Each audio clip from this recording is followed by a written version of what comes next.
Hello everybody, my name is Zach, aka The Weather Gamer, bringing you Week 4 recap for WWC as well as Week 5 pick'ems. I'm alone again today, just been a very busy week for the analysts. I know Shadow was unable to talk tonight. Alteria and Clem just didn't even have time to really get any analysis done on their power rankings, so it's going to be kind of a light episode as far as that goes. I'm also not in the greatest of moods, but I'm recording this because I am trying to keep things running smoothly.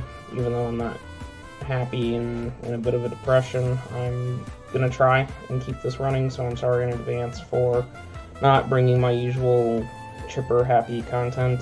I don't know. I've got a lot going on in my personal life, so I'm trying to keep things running smoothly for you guys. So anyways, let's go ahead and jump in. We made it another week without another coach dropping out, so that's a positive. 16th place, 0-4, minus 18. Mama Niche, no change in her position. She's holding down 16th again. Mama unfortunately had to play Shadow this week, which was really unfortunate. Shadow just dropping a 6-0 on Mama. Not really much that could really be done to avoid it. Mama just didn't prep well, and Shadow is probably the best coach from a prep standard here in the league. It was not a fair matchup, and it's unfortunate. She was ranked last, I believe, consistently across the board. Yeah. All I really said was not bringing removal outside of Pidgeot wasn't okay. Change the mons that you're bringing, because Mama, you're bringing the same 6 mons basically. It's getting predictable. And basically just, I hope you can bounce back, Mama. A 6-0 is never fun. I've been on the receiving end of those. You were on the receiving end of a lot of those last season. Hopefully you can bounce back here, pick up your first win of the season, and make some improvement from last year. Shadow, her opponent, just prep and play was confusing, sacked off a lot of mons to Mega Delayed before bringing in Mega Pidgeot to threaten it, swapped out Toxapex in front of Golisopod, even though Toxapex threatens in walls due to dry skin. I don't know if Mama had dry skin ability. And bored.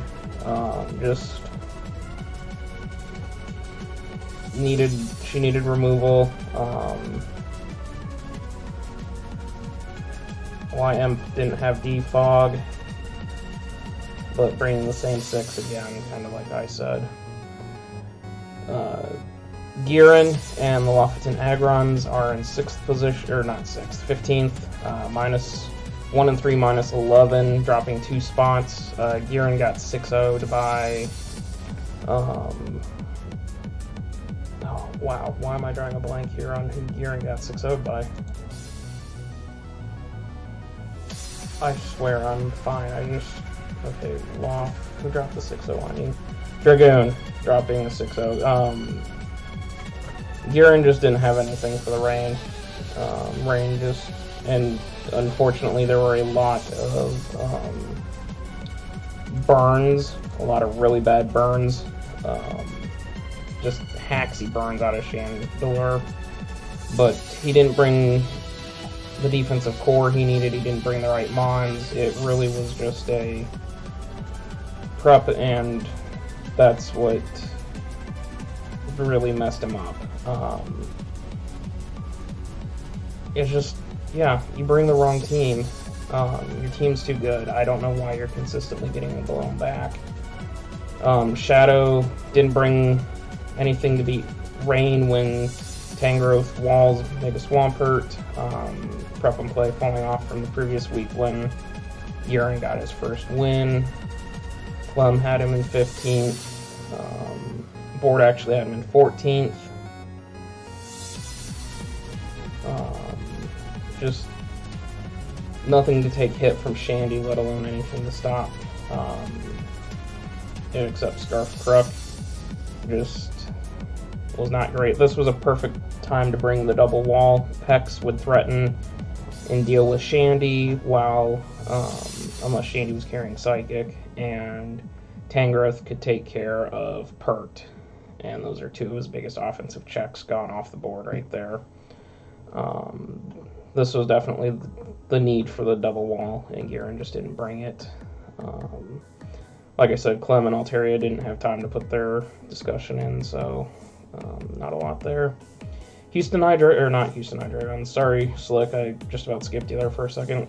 Slick, Panther, and the Cleveland S Cavaliers, 0-4, -7, no change, they're remaining in 14th. I actually had Slick in 12th. It was another just really bad week for Slick. He's been consistently getting beat very, very closely.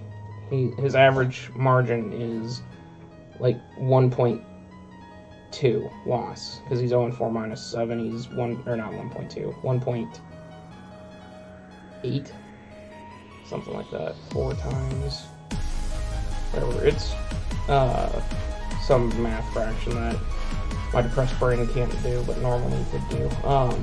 Just really, really so close. He's gonna turn the corner here, and he's gonna start winning.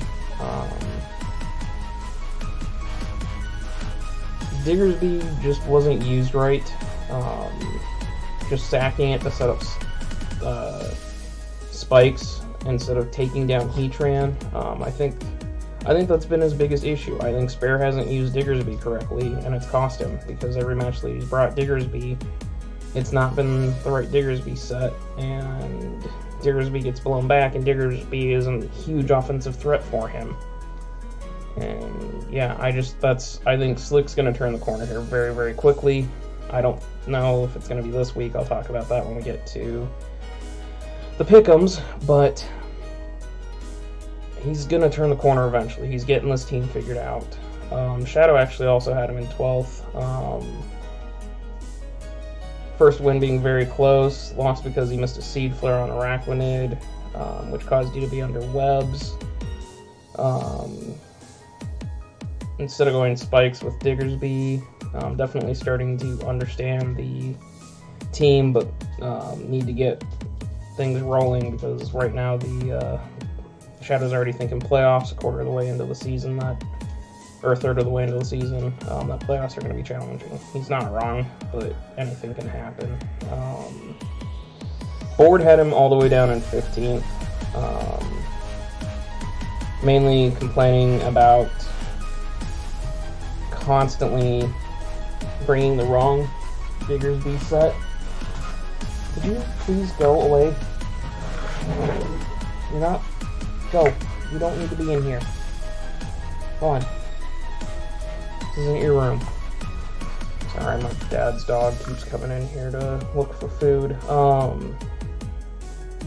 Yeah, Slick's gonna get it rolling. He just needs to use Diggersby right, and I think he'll be better off. I'm sure he's gonna turn the corner here, but for now he stays in 14th. Still one of the 3 unbeaten teams.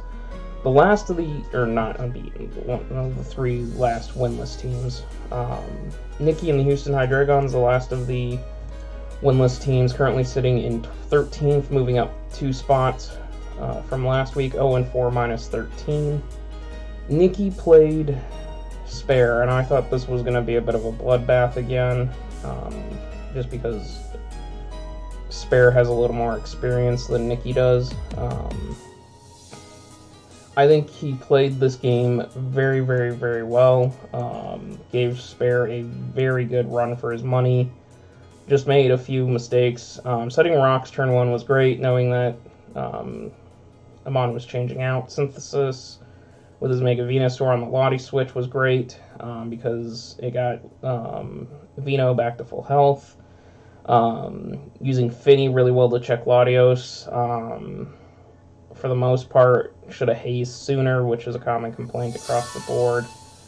I didn't understand why he synthesized on Lottie, but not when every time Crobat was coming in, because the way the first 9 or 10 turns went was a switch between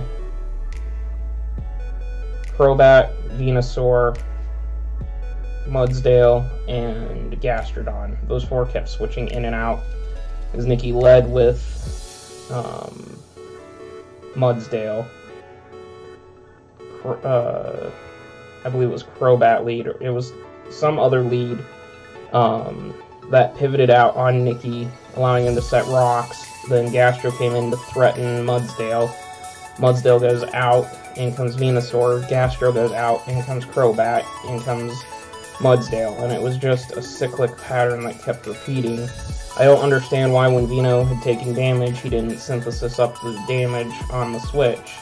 Also, not doubling was a bit of something like, when you know Crobat's coming in, every time Venusaur's come in, double back into Mudsdale, because what's Crobat going to do to Mudsdale? That's really going to hurt it, and then you immediately pressure that Crobat in and out. With rocks up, eventually that Crobat's going to have to come in and stay, or it's going to have to roost. So that loop, just getting caught in that, that was something he needs to look at. Mimikyu, mishandling Mimikyu again. Always set up when its disguise is intact. Always, because you're guaranteed a setup, and then as long as you know what type of hit you're going to take, you can calc it and figure out if what you need to do. Spare made a mistake, and almost, if Nikki had exploited it, Nikki would have had a +4 Mimikyu, with +4 Shadow Sneak basically ran through Spare's team at that point, and anything that could stop the Shadow Sneak would not take a Drain Punch or a Shadow Claw. Or Play Rough, I don't remember what Nikki's exact set was, from a +4 Life Orb Mimikyu. So that was really where the biggest mistake was. Mimikyu could have set up and swept at that point. Kyurem did not need to switch out after its first Draco Meteor, because it was Specs, it still would have killed. After a roost from, or recover from whatever Mon it was in on, I don't remember exactly, it still would have killed, so Kyurem didn't have to come out on that. Scizor versus, it basically came down to Kyurem v2 to finish it. Kyurem clicked Ice Beam. Lando was the lead, I believe. It was Lando. No, it wasn't. I don't know what it was. It had to be Lando. But he clicked Ice Beam, which would have killed... Yeah, it was Lando. Ice Beam would have killed Lando. HP Fire kills Scizor, but doesn't kill Lando, and vice versa. When it was Kyurem versus Scizor, he had the speed, he was faster than that. He should have just HP Fired and taken down the Scizor to preserve differential and go 1-0. But, you know, that's not really much to complain about. Nikki is improved. Nikki's going to get the most improved this season. Like, he's fighting a lot harder and a lot smarter. Shadow, huge improvement. Only complaint was not hazing sooner. And then sacking off Mimikyu, because we found the Force too. Board, just, he made more predictions, was better prepped, making us as analysts proud. Should have hazed earlier, because at +2, he basically sweeps. So, yeah, but I mean, Nikki's made great improvement, and I've spent a lot of time talking about this. We're going to move on. Liverpool Lele is 1-3. Miggle, he's -6, not moving any difference. Staying in 12th. Had a rough matchup versus G-Dog and the Gardevoirs.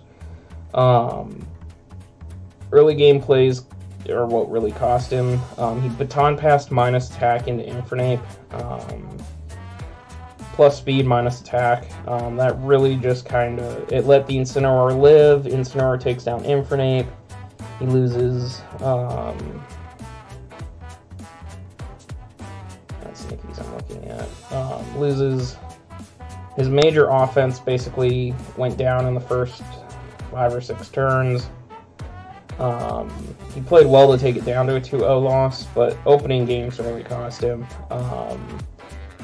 yeah, losing that Infernape so soon because it was minus attack really just is what cost him. The baton Speed Pass Mew would have been great into the Infernape, but because he lost that attack boost because Mew took an Intimidate from Incineroar, that's what really cost. And unfortunately, Mabel just couldn't recover to the point to win after that. Shadow putting him in 13th. Yes, 13th. No, 12th. Sorry, I'm cross-reading. No, that is 13th. Mew set was cool. Agility Baton Pass into Infernape almost worked. Could have been a better tech to save for late game and sweep after Incineroar took another set of rocks damage. Just basically early game plays not paying off. 12th from board.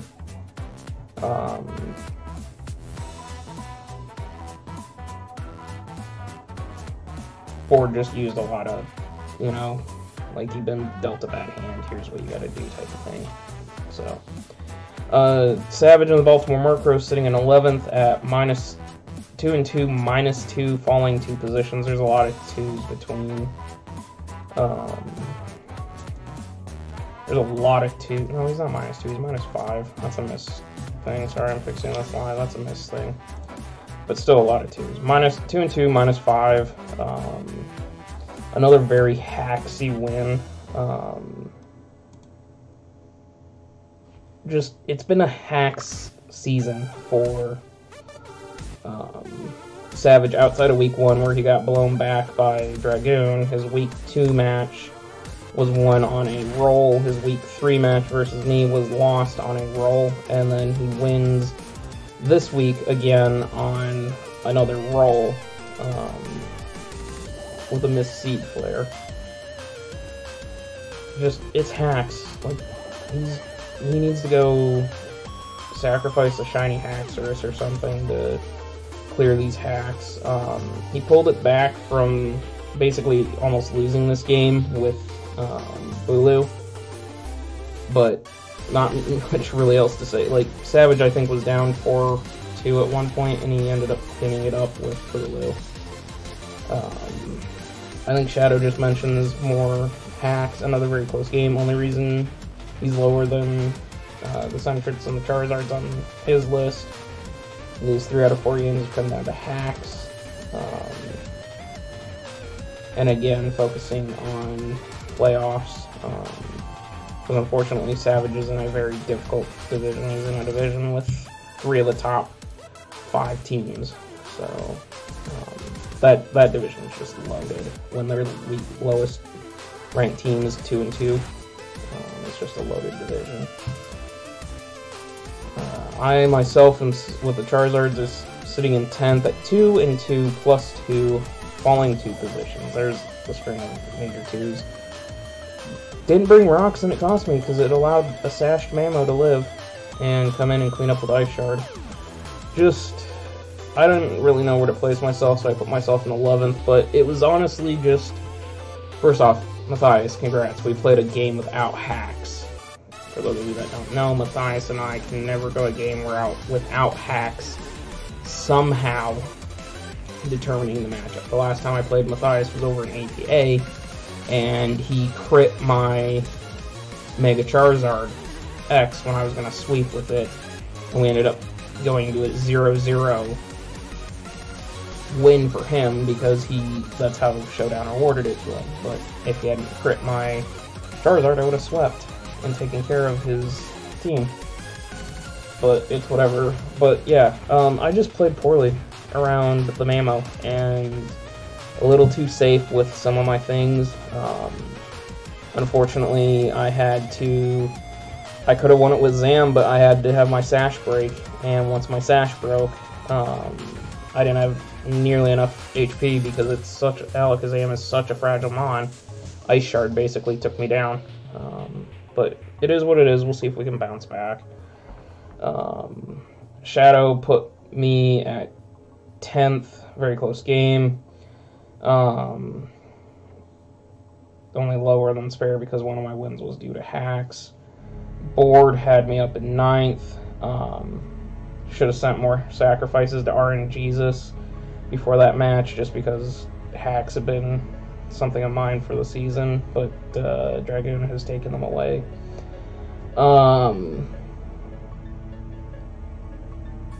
Just a misplay with the Jellicent by showing off E-Ball too soon. Not wanting to risk the Hydro. Just, again, I played a little too safe, but it's whatever. Spare, 2-2, -1 with the Ottawa Centrets here in 9th, moving up 2 positions. I had Spare sitting in 10th. The game, like I said, with Nikki, it was a lot closer than Spare probably felt comfortable with. Little too predictable early game with the constant switching. He and Nikki, somebody needed to make a double to get a little bit of momentum. And really, Nikki made enough mistakes for Spare to win this game. It wasn't so much Spare playing well enough to win, it was more Nikki made a few too many mistakes and Spare was able to take advantage of them. Shadow put Spare in 9th. Both his wins are against 0-4 teams currently. Game versus Nikki was much closer than it was expected to be. Threatening draft, but starting to become predictable. Similar to Mama, he's bringing the same mons every week type of thing. Where are you? 7th from board. Mainly taking a shot at Spare and Crimson because they do, like, when Spare wins, Crimson loses. When Crimson wins, Spare loses. Again, making notes about Nikki making plays to allow Spare to get in and win this one. Moving into 8th, we have Damien and the Dutch Weaviles, 2-2 +1, sitting in 8th position, falling a spot. Damien he had this game going for him for a while, but unfortunately he got too much chip on his Mega Medi, plus he missed his own headbutt, which allowed it to basically die to Scarf Zeraora. Rather unfortunate. I think Damien, that miss definitely played into your this a little bit. Trying to go back to the power rankings tab because I have too many tabs open. Don't bring mons just to get them some use. That was my biggest complaint, because he brought Dodrio and a couple other mons that just didn't have a good matchup because he played all, because he wanted them to get some use. I honestly think Claydol and Bronzong are the exact same mon. You don't need both of them on your team. Dump one or the other. Probably dump Claydol if it was me. They both have access to Levitate. They both set rocks. They both rapid spin. Just, you don't need both type of thing. Couldn't handle Zeraora. The miss definitely hurt. Sitting in 8th for Shadow. Lost to late game hacks. Nothing you can really do, but still playing very solidly. Nothing to deal with Zeraora from board. So again, just that. Huff and the New York Matangs, 2-2 +1, 7th place. Moving up 3 spots. Huff being on the receiving end of that win versus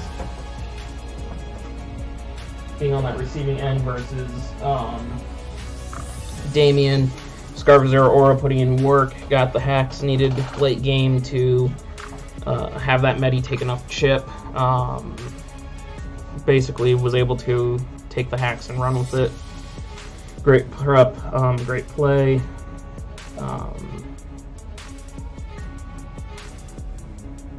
Looking here at Shadows. Scarf Zeraora plus his own headbutt. Missed by Mega Medi on your Seismitoad, won the game. Just basically, without the chip, Mega Medi would have cleaned through the rest of your team as long as he hit his moves. Solid game, but definitely that hacks was needed to help Huff pick up that win. Sitting in 6th, we have the Portland Trail Blazekins, and Crimson falling 3 spots, 2-2 plus 4, sitting in 6th. Crimson lost just bad. Shadow said good plays, and Prep lead to wins on odd numbered weeks. Bad and Meh, Prep, and Play lead to losses on even number weeks. Very inconsistent this season, which is pretty much the story of him and Spare, the top 2 teams I thought at the beginning of the season, kind of the consensus top 2 teams. I was scratching my head really hard on this one. The Play and Prep were off. He played Clem. Stall sucks, but Crimson's team should have just ripped through the stall. Losing Volk early hurt. And once again, Skarmory is just a real issue for people to deal with. Don't know why Crimson's Dr. Hyde and Dr. Jackal, Mr. Hiding this season like Spare is. He's got one of the best drafts in this league. I just don't understand his Prep and Play, which is what's costing him. San Diego Togekiss 3-1 plus 7. Matthias dropped, moving up a spot into 5th. Did he move up a spot? No, he fell down a spot, didn't he? He was in top 4 last week. Right? No, he did move up a spot. Sorry, I don't honestly remember half the time where people were ranked the previous week because I don't go back and look at it too much. Again, non-hacks game. Prep was great. Questionable plays, though. Sash Mamo was what really finished it off. Oh yeah, this was a game that I prepped poorly with Kartana. So this game, he brought Registeel, and if I had been fighting Z Kartana, Registeel would have been dealt with and wouldn't have put the damage on Alakazam, allowing Alakazam to win. That's what happened there with me. But questionable play, sacking off the Sharpedo after seeing that I was carrying Energy Ball. Had to know that I was carrying Cobra Berry, which I believe is what Board pointed out is why would I have stayed in and Energy Balled on the Protect when he was trying to get a speed boost if it wasn't for the fact that I was Cobra Berry. So that was a very questionable play, but Matthias still clutched it out. He's 3-1 plus 7. He's still making a ton of noise and playing very well. Shadow had him in, and now my thing needs to be adjusted. Shadow had him in 5th. Very close game. Me or Zach, myself, not bringing rocks was the only reason Kartana didn't win the break early on due to the Sash Mamo, because I had set up a Swords Dance at that point, but Mamo was able to come back and kill Kartana because of the Sash being intact, again with an Ice Shard, because I'd taken enough damage to put me in Ice Shard range. But I had already gotten a Swords Dance off, plus I'd gotten a boost from killing something, and at that point Kartana would have just run through his team. So definitely my fault for not bringing rocks. I should have brought rocks on Gliscor, but I didn't. But great play by Matthias. Great play, great prep. Moving into the top 4, Dragoon, 3-1 plus 12. He has the second best differential, and his only real loss was pretty much Hack's loss, I believe was his. No, he didn't lose to Hacks. I don't remember how he lost. But that was all the way back in week 2.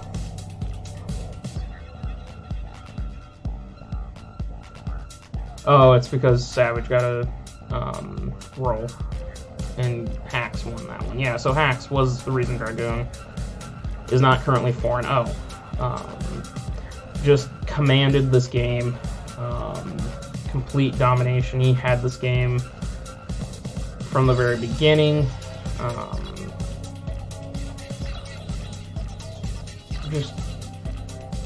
don't know, he lost to Damien. That's who he lost to. It was poor prep and play to Damien. That's how he lost.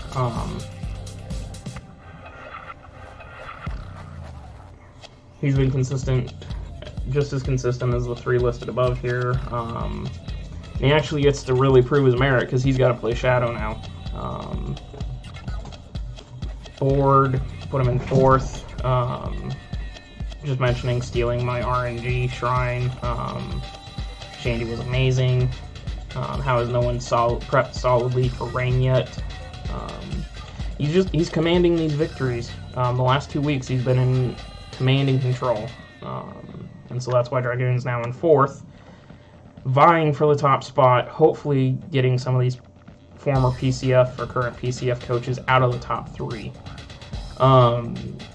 Ga and the Gaelic, whatever it is, Gardevoirs, because he still hasn't taught me how to say it, but the Gardevoirs sitting in 3rd at 4-0 plus 10, dropping a spot mainly because people voted for Clem higher than Ga. I actually had Ga first. He played the game complete from start to end this time. He didn't sack something early in the game that was a win con. Question the EQ, then Megahorn that he made, but later was told that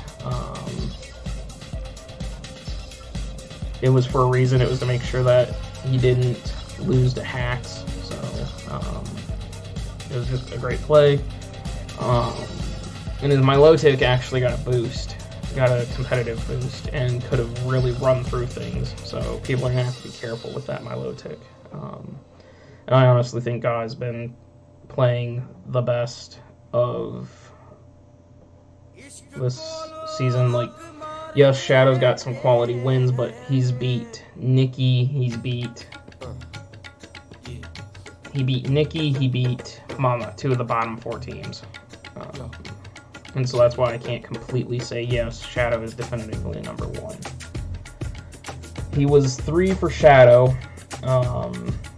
Just talking about the prep and play, how that synergizes, because he actually has someone prep for him and then he makes last minute adjustments.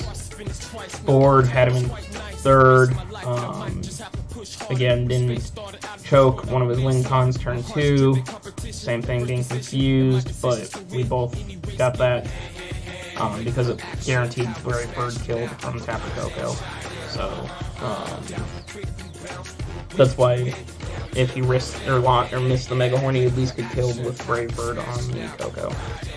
So, but 4-0 plus 10, 3rd place. Clem and the White Forest Weedles have made it up to the 2 slot, also 4-0 plus 10, moving up 2 slots. Clem for me was my 3rd ranked team. Rock Slide he had a Rock Slide prediction against Crimson that killed the Volcarona and just prevented that thing from setup sweeping.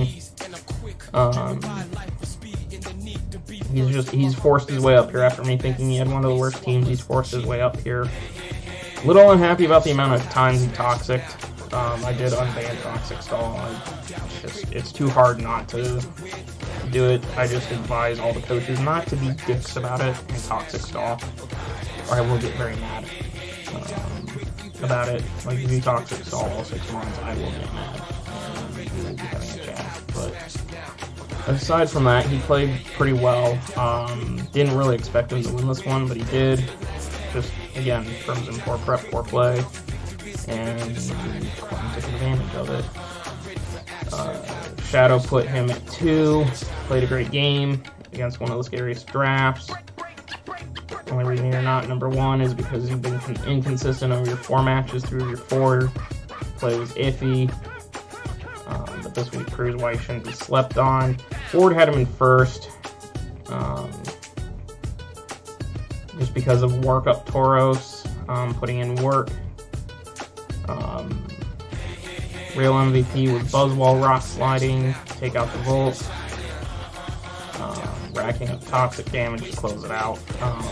Basically, Clem put in enough Toxic Stall to make everything die, which is fine. He chipped down with Toxic. He had the mons to chip down with Toxic and then took care of it with offensive threats, which is fine. That's how if you're going to Toxic Stall, that's what you got to do. You got to Toxic, wear him down, but don't kill him just by Toxic Stall. Kill them with an actual move. And finally, in 1st place, 4-0 plus 14, best record, best differential. Y scores, Shadow doesn't move. He 6-0'd Mama, which is what really helped boost his differential there. Yeah, just Shadow is running through this league, and hopefully somebody can step up and stop him, because otherwise he'll just continue to run through it. So moving on to transactions, this was actually a very quiet transaction week after a couple of very big transaction changing weeks. The only transaction to report for this week is a transaction by myself, dropping Gallade for Scrafty. I never saw myself bringing Gallade. Alakazam handled whatever Gallade was going to come for with a Psychic type move. And Gallade was my only fighting type, so I wanted to replace it with another fighting type, so I went with Scrafty. Scrafty actually has some very decent move pool. As far as coverage goes, it has its ability to set up with Dragon Dance. If I don't want to run a D-Dance setup set, it can be stupidly bulky with an Assault Vest. It has 3 really great abilities in Intimidate, Moxie, and Shed Skin. Shed Skin being the least impressive of those. Basically, it allows me to RNG heal myself with a status, so I could come in, take a burn, take a poison, take a para, heal if I get the RNG, and then continue to work. AV Intimidate makes this thing very hard to break defensively, and it can just, it's a good mon. I'm more likely to use this. It gives me another dark type, so Umbreon isn't the only dark type, which can be passively, or it can be a little too passively set up on. Scrafty, on the other hand, can't be as easily set up on. So I'm excited. I'm looking forward to using Scrafty. We'll see. Going into the pick'ems now. So we have the Chicago Charizards, myself versus the White Forest Weedles. Again, I have nothing to say on this. Let me transfer over here. It looks like it's a clean sweep across the board from the analysts, picking Clem. The fans have backed me. Try not to let you guys down. We'll see what happens. West Texas Leafeons, Mamaniche versus the Dutch Weaviles and Damien. This one is a clean sweep to Damien across the board, except for the fans. They picked Mama. I think Mama's just going to have a hard time dealing with the sand. Her only real way to deal with it is to bring a Zygarde that can handle it, as well as any checks that Damien tries to bring. Like Ice Punch Mega Medi is going to come in on Zygarde, so she better be able to hit Zygarde and take it down, or hit Mega Medi and take it down in one shot. Portland Trail Blazikins versus the Gardevoirs. Now, for continuing with Crimson's pattern, this should be a win for Crimson, because he wins on the odd numbered weeks, so he should beat Ga here. I picked, it's mainly in favor of Crimson, only Shadow and the fans choosing Ga.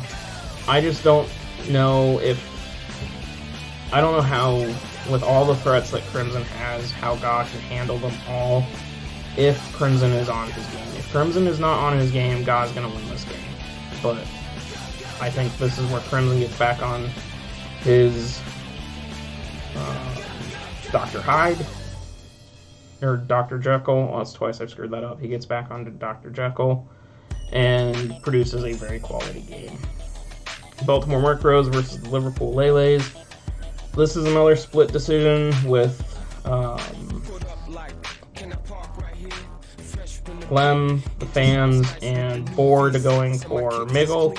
Myself, Shadow, and Altaria picking Savage. I just think Savage is going to win this one, hopefully not off of hacks. Savage has got the better team, in my opinion, in this matchup. But we'll see. Miggle is a very competent battler, even though his record has not shown it. He's competent, so this is going to definitely be a split game. Dying Dragoons versus the Green Lake Fly Scores. This, I am hoping, unfortunately, I don't get to call an upset special again, because Altaria sided with me on this one, picking Dragoon. Yes, Shadow is going to have all the time in the world to prep for this match. He'll know how to dismantle this Rain team. But I think Shadow is going to struggle with this Rain and his Fairy Dragon Steel Core being so bulky. I don't know how Shadow is going to try to break this, because Dragoon is going to put in a lot of pressure. And this is going to be a statement game as far as playoffs go, which we'll touch upon here at the end. Since we're a third of the way through the season, we'll talk about standings real quick. Cavaliers versus San Diego Togekiss. Everybody, including the fans, went with the Togekiss except for Board. Board has picked the Cavaliers, so this is Board's chance to claim my upset special crown that has been sitting, waiting for someone to pick it up since week 3, since I didn't have the ability to call an upset week 4. So somebody can take this crown off of me, or Board could take this crown off of me week 5. I personally think Matthias just continues to run through. It's going to be a close game. Slick's going to give Matthias everything he can, but I just think Matthias's team will be built enough to take down Slick. It's going to be close, but I think this is Matthias's game. Houston Hydreigons versus Waffleton Agrons. Altaria and Clem picked Giran. The rest of us have picked Houston. I just think with the amount of improvement that Nikki has made, if Giran does not bring the right team again, Nikki's going to pick up his first win.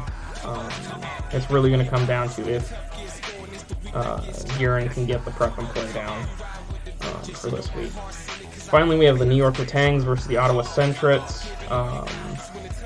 This was basically everyone picking Huff except for Clem. Clem and the fans both went with Spare. Spare's got the busted team. We'll see if he can win with the busted team, but I honestly think, based on how Huff has played the last few weeks, that Huff has got this one, and Spare is going to be in for a little bit of hurt. Plus, it's an odd week, which is usually the week that Spare loses, because Crimson will win. So, going into kill leaderboard, yes, there is a giant gaping hole after 7th, because there are, how many Mons are there tied? 1, 2, 3, 4, 5 Mons all tied for 8th. Right now at 5 and 3, or 5 and 2 plus 3 differential. Scolipede does not give up its first position. It does have company now, though, in Mega Gallade. After Mega Gallade put in a huge chunk of work versus Mama. Mega Medi, again, putting in chunks of work, is right behind those two. 8 and 2 plus 6 differential, sitting in 3rd. So we have 2 Psychic fighting types, both Megas back-to-back. That just shows how much power those two contain. Seismitoad is back on the board, pictured on the board. Last week he was on the board, but not shown because he was tied for 10th. Moved all the way up to 4th at 7 and 2 plus 5. This is by far the biggest surprise this season, with the things that I've allowed in this draft. That was last season. Magearna, the Megalodis, all of those. The fact that Seismitoad is 4th on this kill board just surprises me so much. Plus, we have 3 ground types back to back to back. Gliscor is still hanging in there at 6 and 3 plus 3, now in 5th position, slowly moving itself off the board. Mega Camerupt has moved up into 6th now with a 6 and 4 record at plus 2. Another huge surprise that Mega Camerupt is on this list when things like Megazard, Terrakion, all that are not there. Granted, Terrakion is on the board. It's part of that logjam. Portland Trail Blazikins and their Volcarona are sitting at 5 kills, 1 death, plus 4. Picking up its death this week at the hands of a Rock Slide. But from there, we get this logjam. So we have Lando T at 5 and 3. We have Terrakion of the Baltimore Murkrows at 5 and 3. We have the San Diego Togekiss Sylveon at 5 and 3. The West Texas White Forest Weedle's Tauros at 5 and 3. And the Gardevoir's Megalodios at 5 and 3. And then there's another logjam at 5 and 2 right behind it. So the kill leaders past the top 7 are very, very clustered, and this is a very close, tight race. Nobody's really run off with it yet. But yeah, so that's going to be those. I am going to flip over here now to the league standings here and check my reporting to make sure this is adjusted correctly, and it is not adjusted correctly. And that didn't fix it.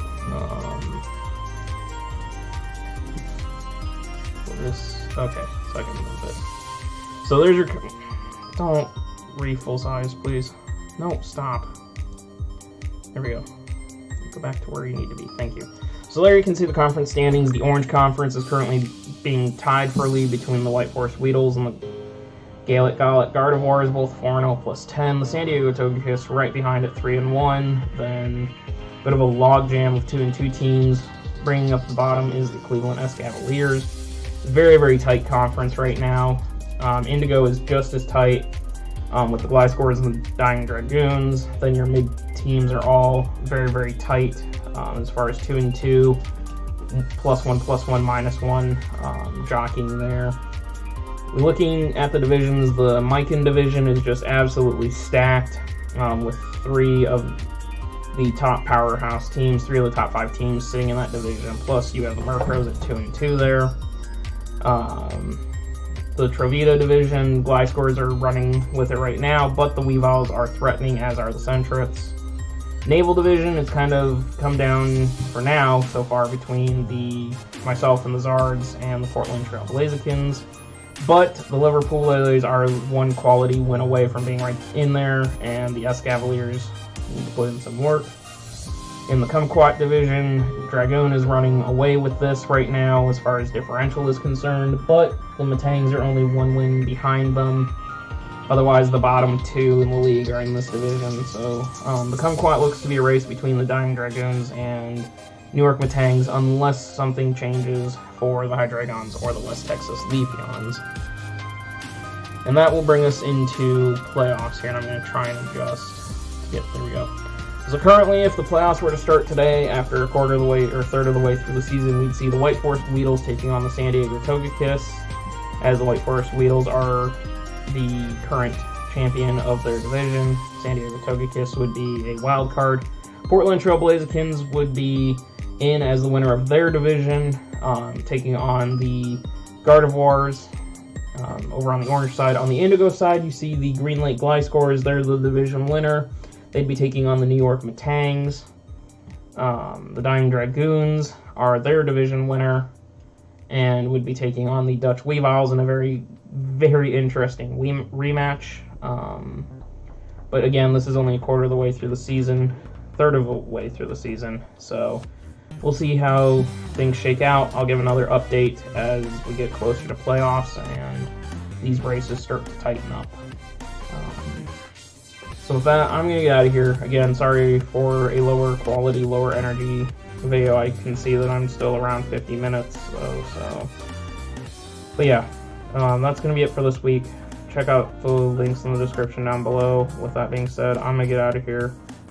I'll see you guys next time.